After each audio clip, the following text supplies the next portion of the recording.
Hello, everyone. In today's video, we'll walk through how to handle a debit note for customer invoices in Odoo 18.1.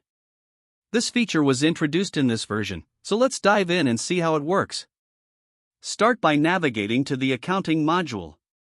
Under Customer Invoices, select any existing invoice. You'll notice a new button labeled Debit Note. This is a key feature added in Odoo 18. What is a debit note? It's a document used to increase the amount a customer owes on an invoice.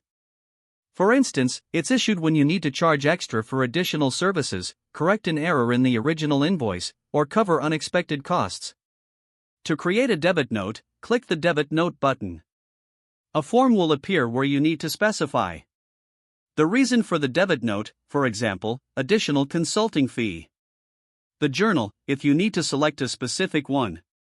The date of the note, it's usually set automatically, but you can adjust it if needed.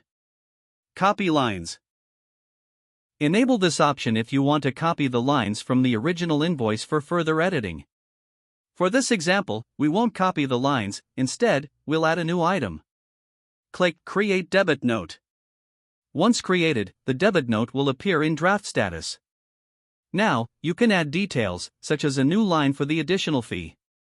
Let's add a service.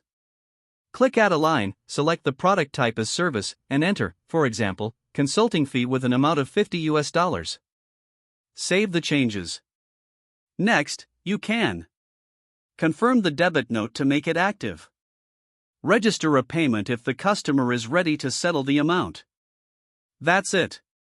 A debit note in Odoo is a simple tool to add extra charges to a customer's outstanding balance, essentially acting as an additional invoice. If you're looking for more tips on setting up or using Odoo, subscribe to our channel and stay tuned. Thanks for watching.